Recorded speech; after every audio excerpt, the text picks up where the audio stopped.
Miqtë Onside, ja ku jemi këtu prap në këto ditë të nxehta vere, në këto ditë të nxehta botërori, jemi këtu si gjithmonë me mikun tim Lorenz Goga. Lorenz, përshëndetje. Përshëndetje Elv. Përshëndetje. Më në fund. U rikthyem. Më shkoni njerëzit ku jeni, tash s'është Elvi.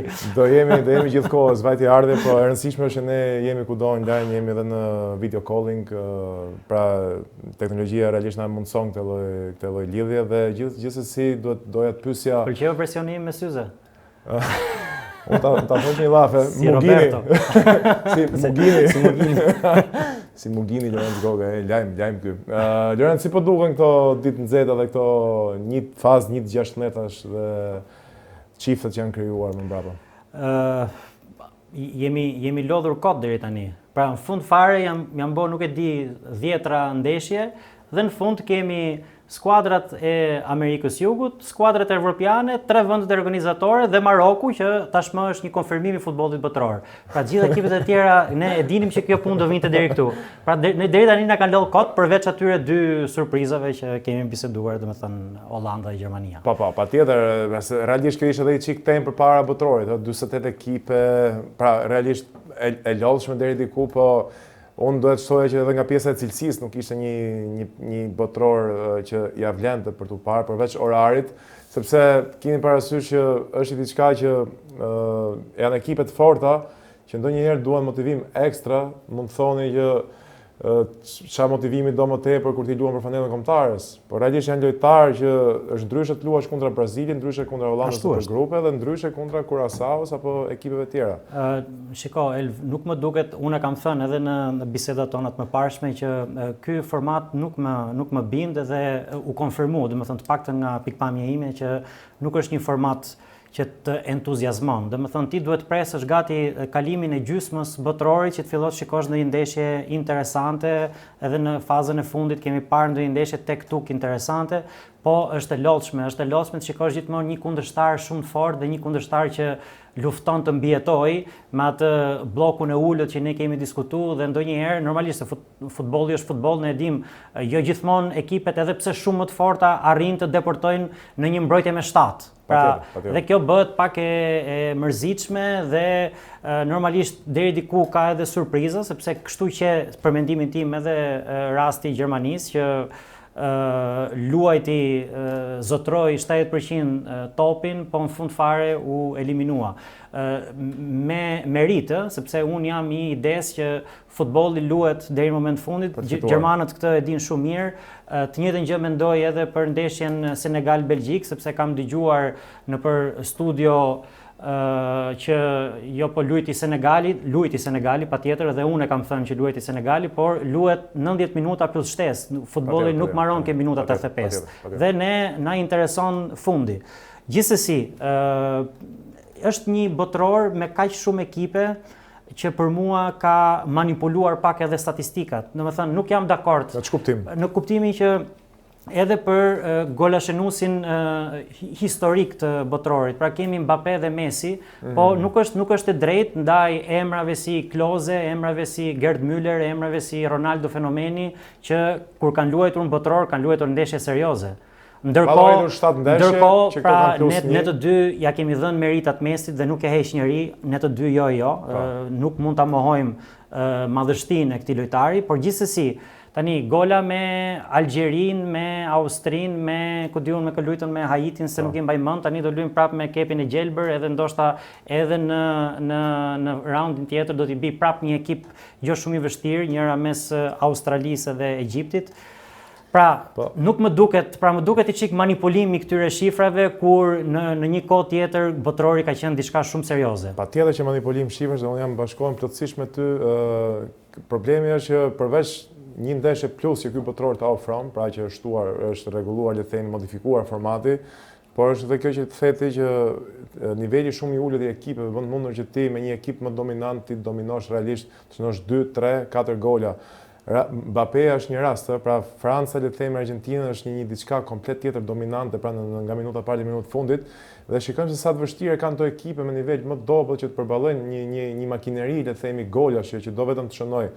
Dhe Kemi patjetër që kemi lojtarë si Klose, Ronaldo da Lima, apo lojtarë të tjerë që realisht kanë luajtur ndaj ekipe më të mëdha sepse botrori realisht ka qenë ai botror që është maja çdo gjë, por ne patëm një ndryshim formati edhe ke pjesa e Champions League-s që këtu për mendimin tim filloi, pra kjo ideja dhe do ta shoh edhe çik në mënyrë diskutimi që kjo ideja që botrori po zjerohet, çat mirash po na sjell, çfarë të mirësh po na sjell në nivel, se në nivel nuk po e shohim, po çfarë të mirash pritet të na sjell në të ardhmen. Këtë nuk po e kuptoj.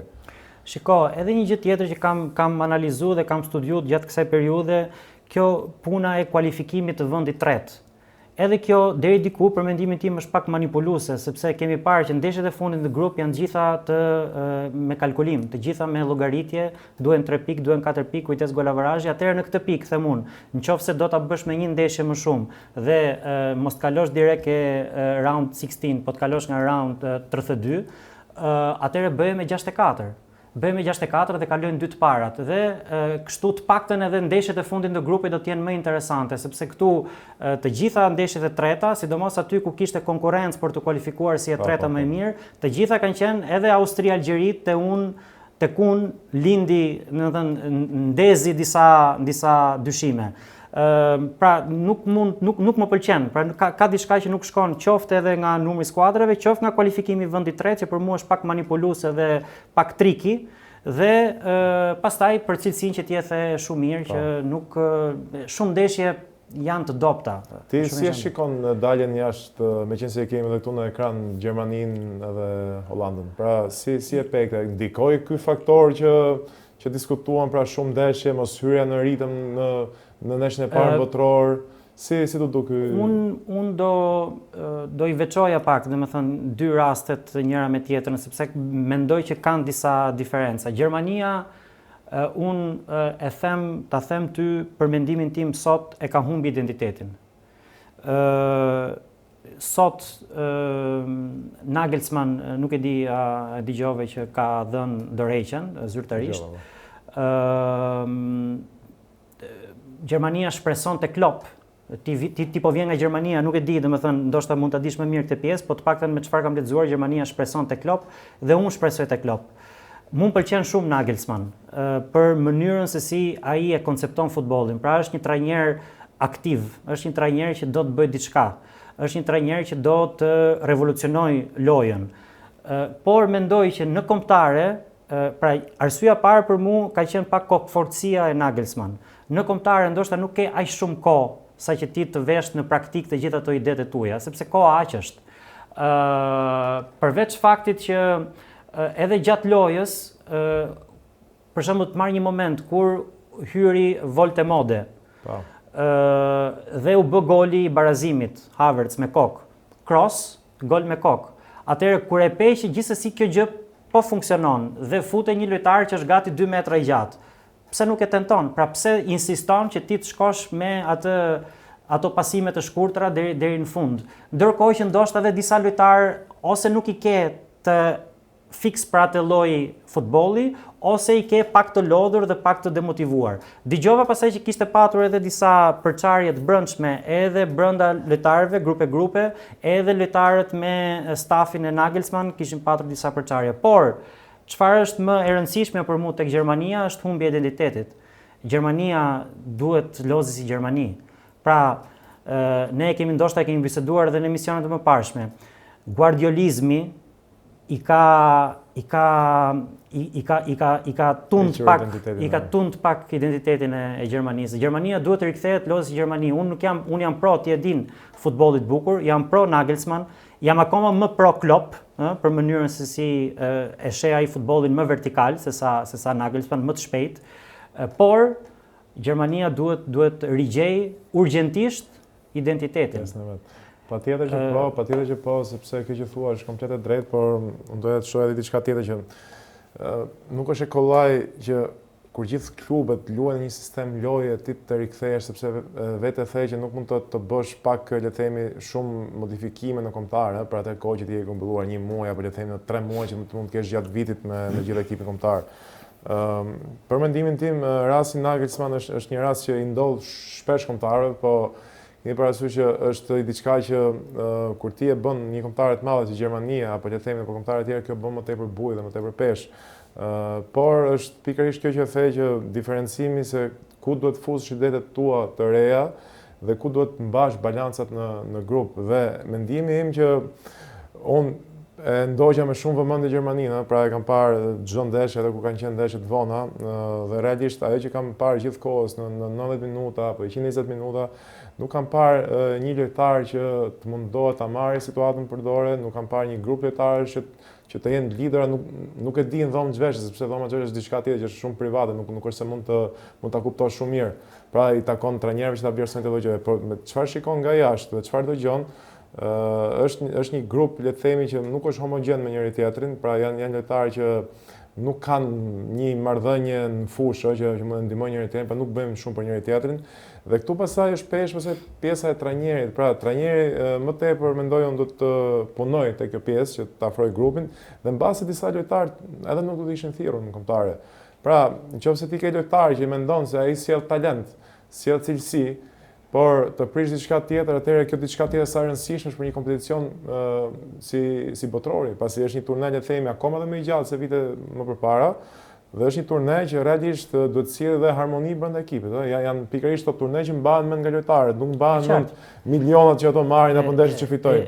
Nga gjithë gjëja mbahet mend se sa, edhe nëse shikojmë sot, le të themi Italinë e 2006-s, të gjithë nëpër studio, kudo tregojnë gjithë Barceleta, tregojnë gjithë historitë që kanë pasur njëri tjetrin, nuk tregon njëri ndeshjen si fitoi 2-1 me Gjermaninë.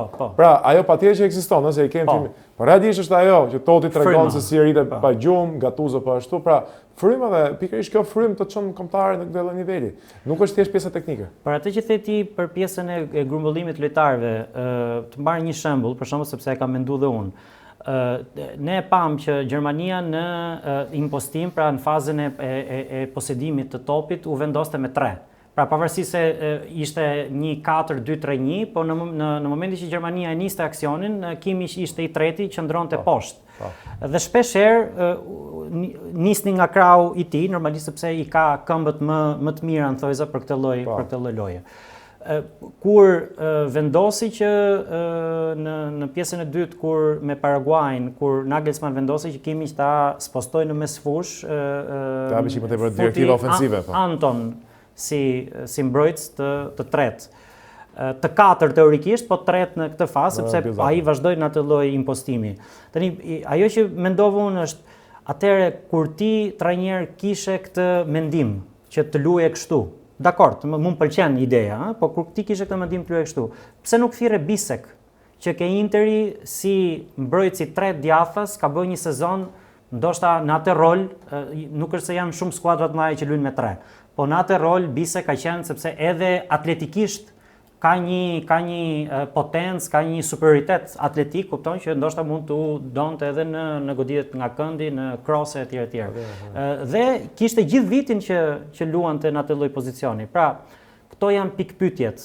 Këto janë pikpyetjet që ndoshta nuk do kemi përgjigje, por edhe episodi i Kimmich që i kërkon lojtarëve a doni të dëgjuani penalltin, nuk është punë Gjermania kjo. Mendo ti tani Gjermania e Klinsmann, Föller, Mateus, ku di unë, të pyesi njeri a do të dëgjosh penalltin dhe ti thënë dhe jo. Ajo është edhe pjesa që diskutuam, pra pjesa e frymës, por përsa i përket aspektit teknik, shiko dhe i diçka tjetër që ne do e diskutojmë të pjesë, po është që kjo pjesë e build-upit, pra kur ti e nis lojën e nis me 4, kemi shumë ekipe që kthehen dhe me 3-2, pra le të themi ose me 3-1 rasti i Gjermanisë me Kimmich që e lënë përpara, por është pikërisht kjo pjesa e treshë që ti thua për që ti mund marrësh lojtar, mund të thrasësh lojtarën kombëtar, lojtar që luajnë me 3 mbrapa, ose që janë të afirmuar në lojë me 3. Por Nagelsmann si trajner është dhe një trajner që ka qef rotacionin në fushë, pra ka qef që ta nisi le të themi me 4 build-upin dhe pastaj kur lën fazën e progresionit ka lënë me 3-2 apo 3-1-5 apo 3-1-6. Pra është çështje preferencës, por Nuk ka asgjë gabim, pra ti mund fitosh edhe me 4-4-2, mund të fosh edhe me 3-5-2, pra interpretimi është gjë tjetër. Për mua një lojtar si Bisek, nëse kthehemi aty, që normalisht e Inter luan me 3, po gjithsesi mendoj që edhe një të katërt mund ta bëj ai në teori, pra në letër, në vendosje ai mund të rri dhe i katërt, kupton? Sepse edhe te Interi i treti mbi vendoset shpesh. Pra shpesh herë i treti mbi vendoset bën gati punën e një të katërt, kupton?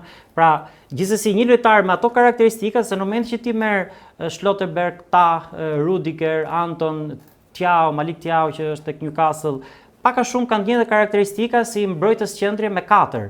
Pa ti merr një me 3 ta kesh. Ky është mendimi im. Është qartë që mund ta vesh edhe në rast se ky është mendimi im. Është qartë. Edhe është drejt, pra sa më tepër variacion kemi plan A, plan B apo edhe mira plan C në kombëtare, aq nuk gjen asgjë e keqe. Por realisht jo merita le të themi e stafit teknik të Gjermanisë, unë do të them që ishte vetëm kjo pjesa e team spirit, pra që mund të ishte bërë diçka më tepër, dhe këtu është gjithë le të themi janë gjithë përgjegjës, edhe lojtarët vetë, sepse ne flasim për Nagelsmann, po ato janë lojtarë janë yje, janë yje që luajnë në kampionate më të forta në Europë dhe ndonjëherë është luks të servisesh këto kombëtare, sepse ndonjëherë nuk duhet edhe të japësh direktiva teknike, pra ti duhet thjesht të japësh një atmosferë. Dhe dalim ke Jurgen Klopp, mendoj se patjetër që është një zgjidhje e mirë, është një zgjidhje shumë e mirë dhe me lojtarët që Gjermania formon dhe mënyra se si stërviten akademitë apo si stërviten ekipet e moshave dhe gjithë makineria që funksionon në një lojë le të themi vertikale. Pra nuk është ajo loja tiki-taka që Spanja e promovon ai shumë, por është një lojë që ti qarkullon topin me idenë për të kapur një zonë më të thellë, pra për të arritur le të themi një superioritet numerik në një fushë në një zonë caktuar të fushës. Dhe mendoj se Jurgen Klopp mund të ishte le të themi më adapt një trajner midis avancimit le të themi tekniko-taktik dhe avancimit të team spirit që ai e ka. Po. Kështu që kjo mendoj se mund të ishte, po ndalemi edhe pak e Holanda, sepse dhe Holanda ishte një rast le të themi për tu pasur parasysh, edhe pse në një nivel mesatar mendoj se u paraqit më mirë se Gjermania, le të themi bërë një kompeticion më serioz le të themi. Kjo edhe për ekipet që kishte në grup, pra kishte le të themi ekipe me më tepër nivel, u duk sikur e fitoria 7-1 e Gjermanisë ndaj Kurasao, sikur i vuri pak në gjumë, po Holanda nuk e pati këtë lloj le të themi disfavori që Gjermania kishte avantazh dhe u eliminua pa shumë me penalti nga Maroku dhe nëse më mend ta kam thënë këtu që Maroku do jetë pretendent. Po. Dhe është një ekip që realisht është tepër i rrezikshëm dhe një ekip që shfrytëzon shumë mirë tranzicionet dhe një ekip si Holanda që i ruan tranzicionet u ndoshkua edhe nga Maroku. Ndryshe nga Gjermania, normalisht në këtë fazë Holanda kishte një kundërshtar më serioz dhe nëse nga Gjermania me thënë drejtën nuk e prisja, sepse Paraguay dhe ndeshjet në grupe nuk kërse ishte ai ekip që thuash ta shikoj me interes apo me kujdes këtë ekip, sepse po bën disa gjëra interesante. Asgjë. Nuk e prisja fare në rastin e Gjermanisë të eliminonte. Në rastin e Hollandës, pavarësisht se mendoj që Hollanda është pak më e fortë se Maroku, në përbërje, në eksperiencë dhe në këtë lloj kompeticionesh edhe historia sikur luan një farë rëndësie kur zhvillohet ndeshja, pra e ndjen atë peshën e fanellës të historisë. Megjithatë, u tregua e pak kujdesshme, ndoshta deri diku edhe nuk i falet lojtarëve si shikojmë këtu në foto në Van Dijk, Deron që janë lojtarë me goxha eksperiencë, Gakpo etj. Duhet ishte munduar ta mbyllte ndeshjen më shpejt. Ne këtë botërore kemi parë në shumë ndeshje, sidomos në këtë fazë që shumë gola dhe shumë ndeshje po zgjidhen në sekondat në momentet e fundit dhe kërkon një përqendrim shumë të madh, ndoshta edhe disa lojtarë që luajnë në nivele të larta kanë ardhur pak të lodhur, pra dhe nga ana e presionit psikologjik ka një moment që ti çedon në përqendrim. Dhe këtu futet pak ajo pjesë që the ti që folën për Gjermaninë, që ndoshta vjen Klopp dhe i frymëzon pak lojtarët dhe i jep i çik më shpirt lojtarëve në fushën e lojës, kanë nevojë disa lojtarë që kanë bërë një sezon të gjatë, një sezon të lodhshëm, ata që luajnë normalisht në kampionatet më të forta, në Premier League, në Champions League etj, kanë nevojë ndoshta që të injektohen me pak energji mentale që të zgjasin dhe të përqendrohen deri në fund. Kjo nuk ndodhi me Hollandën, e kishin ndeshjen në dorë në fakt, por që futbolli shu. Megjithatë, nuk duhet i heqim meritat Marokut që ti e ke thënë dhe ky botror e ka nënvizu si një ekip, pra është konfirmu si një ekip serioz botror. Pra nëse deri para 4 vitesh ishte një surprizë, sepse nuk ishte arritur kurrë në këtë lloj niveli, tani ka arritur dhe po konfirmohet që ka arritur me merit, pra nuk që rastësi ajo që ndodhi para 4 vitesh, po është një vazhdimsi interesante e Marokut. Patjetër, dhe Maroku ka dhe një veçori tjetër që përveç cilësisë lojtarëve që ka, pra ka pjesë më të madhe, mos themi të gjithë që luajnë diaspor, pra pak a shumë si Shqipëria apo dhe Uruguay, dhe kjo e bën dhe më të lidhur me fanellën, sepse dihet që një lojtar që nga diaspora kontribon, le të themi, për vendin e tij, patjetër që ka më tepër lidhje me fanellën për shkak të historisë, trashëgimisë të gjitha. Gjë që nuk e vënë në re tek kombëtarët e mëdha sot, pra ose do të jetë cilësia, le të themi, te Gjermania që do të bëjë diferencën, apo tek Hollanda, apo po ashtu edhe tek Italia që nuk merr pjesë te botror. Pra Anglia po ashtu është një temë, pra që shikoj lojtarë që nuk janë shumë të lidhur me fanellën. Ndonjëherë e shikoj dhe pak si të vështirë që botrori nëse nuk e lidhe me fanellën apo me flamurin, me origjinën tënde, e shikoj dhe pak të vështirë që në një perspektivë afatgjatë ti të dalësh në performosh, le të themi, sepse kemi parasysh që janë disa ekipe që janë lojtarë të mirë paguar dhe bazën e marrin nga klubet e tyre, nuk e marrin nga kombëtarët. Pra kombëtarët është thjesht një thirrje detyrë, pra që ti duhet bësh për fanellën, për flamurin, për gjitha, dhe unë nuk e shikoj më këtë lidhje tek disa ekipe, dhe kjo është ajo gjë që bazën e të ardhmen, nuk e di, do doja edhe çik mendimin tënd çfarë zgjidhje mund të gjehet saj në të ardhmen, kjo lidhje me fanellën. Pra mendon se mund të jetë, le të themi, një kompeticion, le të themi, i shkurtër që mund të jetë më intensiv, sepse lojtarët ashtu si theti vinë të lodhur, apo mund të jetë një ndryshim formati, apo një lidhje më e fortë duke bërë të mundun që të forcosh kampionatin tënd, kur lojtarë që vinë në kampionatin jot mund të përfaqësojnë më mirë përfaqësuesin tënd, pra si e shikon ti këtë pjesë? Unë mendoj që një ndryshim që mund të jetë interesant nëse përflasim për kompeticione si botrori, por edhe si europiani, sepse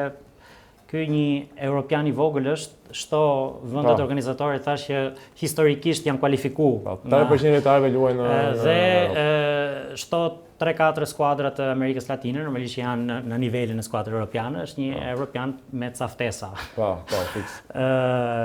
Por në një kompeticion kaq të rëndësishëm, pra si botrori apo edhe si europiani që luhet një herë në 4 vite dhe ka këtë lloj vëmendje dhe ka këtë lloj niveli dhe duam që të jetë gjithmonë në maksimum, unë mendoj që duhet luajtur ndimër, siç ndodhi në botrorin e Katarit. Sepse ndimër për performancën thua. Për performancën. Pra, një kompeticion i tillë do ishte më mirë të luante në janar. Janë, domethënë, mbyllen kampionatet në dhjetor, ti bën një përgatitje të fuqishme për këtë lloj kompeticione dhe ti në janar ti jep maksimumin. Nuk je i shtrydhur siç mund ndodhi në korrik dhe temperaturat nuk janë ato siç janë në korrik. Pra, te kjo pjesë, unë mendoj që kjo do ishte shumë interesante për të marrë maksimumin e spektaklit. Pastaj, thash, në lidhje me formatin, unë e kuptoj normalisht që këtu nuk mund të flasim vetëm për futboll elf, sepse këtu hyn marketing, para, biznes, influencë politike etj. Por një gjë që do ta bënte dhe e kemi thënë edhe bashkë, më interesante është rritja e numrit të skuadrave evropiane dhe ulja e numrit të skuadrave sidomos aziatike dhe të këtyre të Amerikës Veriore, Karaibeve dhe Amerikës Qendrore, që këtë herë patën 6 skuadra, besoj që nuk do ndodhi më, sepse 3 ishin vend organizator dhe ato shtuan me 3 tjera. Pra kjo që këtu mendoj që kjo nuk do ndodhi më, por hiq 3-4-5 vende të tilla dhe shtoja 3-4 Evropës, 1 Amerikës Latine dhe 1 Afrikës, kujtojmë që skuadra afrikane u kualifikuan deri në këtë fazë, pavarësisht se tani vetëm Maroku ngeli dhe ndoshta do të shikojmë sonte natën kur luhet Australia me Egjiptin, mendoj që do kalojë Egjipti, por që Maroku dhe Egjipti janë skuadra më shumë evropiane për nga mentaliteti, për nga përbërja dhe për nga historia, se Egjipti është ekipi më i fortë në Afrikë me 7 kupa afrike, normalisht që meriton këtë lloj spektakli, kupton? Por më shumë skuadra evropiane dhe kompeticion në janar. Ky është propozimi im për zotin Infantino. Inshallah për në një Infantino, t'ja përkthejmë pashtu, t'ja nisim. Dakord me të pjesën, sepse po të kujtojmë... Ose të ndigjoj Duka, se ja thot ai. E ka dhe më afër, po. Më që edhe kështu në WhatsApp direkt. Jo, ke shumë drejt për të pjesën e dimrit, dhe kjo është fatikisht interesante. Më kishte shkuar mendja, por nuk e kisha menduar ndonjëherë në këtë lloj mënyre dhe është e vërtetë që lojtarët janë mes kompeticionit, janë akoma në formë, është periudhë, le të themi edhe periudhë festash, dhe në aspektin dhe gjithashtu të marketimit mund të jetë një diçka interesante. Por pjesa do të kemi parasysh Lori që është çik pjesa çfarë bën një botror suksesshëm. Pra këtu mendojmë se duhet shtruar pyetja, pra e bën le të themi cilësia, ajo që ne diskutojmë, që ne le të themi jemi një pjesë e popullsisë që analizojmë futbollin me shumë dëshirë dhe e ndajmë në copa dhe pastaj çdo copë mundohemi ta analizojmë edhe më tepër, pra që jo të gjithë nuk e bëjnë të lloj gjë sepse njerëzit normal që shikuesit apo tifozët duan thjesht të shikojnë ato golat, ato lojtarët e tyre të preferuar, kombëtarët e tyre të preferuar dhe kaq. Por nga ana e cilësisë është kjo që thua ti absolutisht, por problemi është që nga ana e çfarë dalim me pyetja e bën suksesshëm le të themi cilësia apo e bën suksesshëm numri, pra shifrat e parave që ky botror nxjerr në fund kompeticionit. Dhe kjo është ajo që mendoj nuk duhet ndarë me thikë, por duhet gjetur një miksim, sepse nëse ne masivizojmë futbollin, pra që unë jam pro masivizimi, por masivizimi duhet të ketë një kufi cilësie. Pra ne nuk mund të shpërndami aq shumë që futbolli patjetër unë jam pro të shkoj kudo. Por problemi është kur ti futbollin do ta çosh kudo, do ta çosh si një ëndër, jo vetëm si një, nuk po them ëndër që ta kesh pa prekshëm, por si një ëndër që pastaj bëhet e prekshme, dhe nëse ti i jep gjithë mundësinë që të marrin nëpër kompeticion pjesë, atëherë ku është veçantia pastaj, domethënë dhe ku është dëshira e atij fëmijë apo dëshira e atij klubi për të përmirësuar për asaj kombëtare për të arritur atë lloj gjë, kur ajo e di që pak magjia thotë. Është si Bashkimi Evropian. Pra, nëse kishe 16 shtete, dhe ty do të bie rradha thua hase do shtohet, nuk ke nevojë të përmirësohesh vetë sepse ta kanë interesin që themi struktura apo sistemi që ty të marrë pjesë të, dhe pastaj ku arrin ke pjesa e masivizimit, pastaj patjetër që ka dhe rënje cilësia, dhe pastaj kjo cilësi është e pjesa që për mendimin tim e dëmton pak lojën, e dëmton në nivel lojtar dhe dëmton dhe kuptoj edhe shumë mirë lojtar cilësor, dhe kuptoj edhe Gjermaninë. Unë e kuptoj pse një lojtar që merr 10 milionë euro nuk performon le të themi kundra Paraguayt. E kuptoj, sepse ai ka fituar 7-1 ndaj Curaçaos, pra mendjet e kanë çuar në qell, pastaj luan me Paraguayn, okay, do i fusin 5 apo 4 gola, dhe kur ti nuk jep 20-30 minuta, vjen kundra gjithsesi pritshmëritë të larta dhe ti pastaj bllokohesh. Pra, s'duhet i ndodhi, sepse ata janë profesionistë, por që janë njerëz, janë çuna të rinj, nga 25-26 vjeç dhe është një moshë është moshë që i mendon gjitha.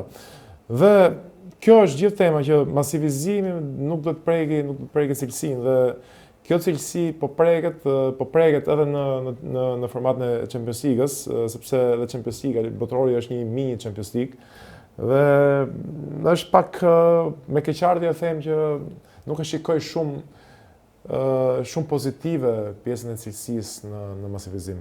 Kjo është e gjitha. Po pra, domethënë, nëse e përmbledhim këtë që mendoj dohet thoje ti ishte që domethënë ne po sakrifikojmë 10 ndeshje për të arritur në fund ato 6 ndeshje që na interesojnë për të pa. Domethënë sakrifikojmë gjithë këto ndeshjet e para që janë shumë pak të rëndësishme edhe për nga niveli që ne kemi qejf të shikojmë teknik, taktik etj. Për të arritur aty ke ato 6 ndeshjet që aq është botrori, domethënë që do bëjnë diferencën. Është e vërtetë dhe ka dhe diçka tjetër që këto eliminime pastaj si Gjermania dhe Hollanda, pra le të themi që ishin emra të mëdhenj, kur ti shkon në fazën që ti nuk po jep më, le të themi në pjesën e lojës, ti e kupton që pastaj i dorëzohesh fatit në penallti, pra ti shkon në një 50-50 dhe thua, okej, tani ose unë se Paraguay, tash nuk kam çfarë bëj. Pra dhe ky dorëzimi pastaj është ajo pjesa që është edhe më e dhimbshme, le të themi në këtë pjesë. Po nga ana e teknologjisë, Lor, si po i shikon vendimet e VAR-it, kemi parasysh që ka pas edhe situata, le të themi, si rasti i penaltive apo rasti i faulla, pra ato rregullat e reja, pra mendon se kanë ndikuar për mirë apo kanë ndikuar, le të themi, në vonesa loje. Kujtojmë edhe rastin e Portugalisë që ishte me Kroacinë. Rastet janë vendosur siç ka dashur FIFA. Pro Ronaldos, pro Messit dhe aty pro vendeve organizatore, pra nise, kjo është batut, po mendoj që mesazhin e dhash. Megjithatë, nuk është hera e parë që ndodh në botror. Për shembull, në këto goditjet nga këndi tek bloku portierit, aty nuk janë fare dakord me këtë lloj interpretimi, them të vërtetën. Sepse prishet pak shija e futbollit që un kam qef. Ajo është një pjesë taktike, kupton, është një pjesë është sport kontakti. Domethënë ti ke mundësi, në rastin e Gjermanisë ishte un jam totalisht kundra, sepse ai as nuk kërcen Anton tek portieri, nuk kërcen, nuk është ai thjesht portieri afrohet, ai largohet, portieri rrëzohet. Jam totalisht kundra, pavarësisht se ju është thënë që në këto raste ne është vështirë që ti ndryshosh atë që ke bërë gjatë gjithë sezonit, ta ndryshosh edhe një kompeticion si lojtar. Kjo është shumë e vështirë. Këtë e thanë dhe njerëz të mëdhenj të futbollit, përfshi këtu në mos gabohem edhe Klopp, që tha 60% goleve të Arsenalit kanë ardhur këtë vit nga kjo lloj skeme, kupton? Prandaj është absurde, nuk është futboll. Nuk është futboll. Edhe ajo që ndodhi me atë Portugalinë mbrëm, goli i Kroacisë. Edhe po mos ta prekta, do thënë që e preku, pa edhe mos ta prekta, offside do të jepnin prapë. Se që kam këtë mendim kështu djallëzor. Dani prapë ke Ronaldo. Kështu që ashtu është, ke pjesa e faullave, pra unë jam me parimin që nëse ne sa më shumë interpretojmë, aq më tepër gabojmë. Pra futbolli është një lojë që, siç e ka thënë i malli Johan Cruyff, është e vështirë sepse luhet futbolli është i thjeshtë, por ta luash thjesht është shumë e vështirë. Pra, dhe unë mendoj se në rastin e arbitrimit ta luash është e kundërta, ta luash me interpretime është edhe më vështirë. Sepse ai interpretim nuk është se ty të jep vetëm, le të themi, një pikpyetje për atë situatë, por ty të jep një pikpyetje pastaj për gjithë mbarvajtjen e ndeshjes, për gjithë kompeticionin, dhe është shumë delikate sepse realisht një gjyqtar apo le të themi një sistem vari duhet të jetë sa më pak aktiv në fushë. Në moment që është sa më pak i dukshëm, atëherë është një ndeshje le të themi e gjykuar mirë. Kur vari ndërhyn pastaj dhe ti fut interpretime, që interpretime jo po lëvizin mbrapa, jo po e bllokoj. Po patjetër, po e din shikuesit tonë pse është bërë zona e 5 metrësh e portierit, ajo viza, jo e 6 metrësh. Ajo është bërë sepse portieri aty nuk preket. Nuk preket dhe u hoq pasoj si rregull. Pra, ose do ta mbash që portieri zuhet preket dhe të gjithë e dinë që s'preket, pra ta mbajmë thjesht gjën dhe ajo zona të ri e portierit ose lojtari të shkojë të kërcejë me kokë, pa pikë problemi, siç ka qenë, dhe portieri aty mund të ngushtojë topin, ka qenë në rregull, jo, dhe me gjuhë, me bryl mund të godasi dhe prapë nuk hipet penalti. Pra, jo po skapi topin, që mos e kuptoni. Pra, nëse kap topin të ngushton, pastaj nuk hipet, sepse ajo zona i themi është e portierit, prandaj është bërë ajo. Pastaj ne mundohemi të japim ngjyra të tjera, ta bëjmë sa më pro spektaklit. Mirë, po problemi është që kemi arbitra që vinë nga kampionate ndryshme, kemi lojtarë që nuk janë mësuar me të lloj rregullore, kemi lojtarë, siç e theti, që Arsenali 60% e nashve i ka fituar në të lloj mënyre. E tha Klopp, e thotë Mateus, pra e kanë thonë shumë dhe problemi është tani që pse këto rregulla do të ndryshohen kaq shpejt kur realisht nuk kanë ato rregulla që e bëjnë kompeticionin më të bukur. Për vërtetin, domethënë, unë jam pro që ketë gjithmonë zhvillim, por ky zhvillim duhet vi, botrori do të jetë, le të themi, nuk do të jetë iniciatori, botrori do të jetë faza finale. Këto iniciojnë, le të themi, në kampionatet ligave të tjera dhe pastaj shikohen dhe hipen në botror, sepse ka aq shumë audiencë dhe kjo audiencë nuk e kupton, 99% nuk e kupton pse ajo u dha faull. Nuk e kupton sepse ai shikon Arsenal, Manchester City, nuk i jepet. Shikon Chelsea ku dëgjon me Manchester United, nuk i jepet faull. Shikon Milan Juve nuk e jep faull. Atëherë pse do japi faull? Dhe kjo bën lëmsh edhe unë them që ka keq interpretim dhe pjesa e keq interpretimit gjithmonë jep në kokën e shikuesve, gjithmonë jep ato pikë pyetje për mbarvajtjen e kompeticionit. E qartë. Të dashur miq, na kanë bërë lëmsh me këto rregulla, po ne do jemi këtu gjithmonë me ju që të mundohemi sa më shumë që të sqarojmë këto gjithmonë të rejat dhe ndryshimet që këto lloj kompeticione sjellin në këtë sport që ne duam kaq shumë dhe nga unë Lorenz Goga dhe miku im Elvi Shara, faleminderit dhe shihemi episodin tjetër. On site, qëndroni me ne.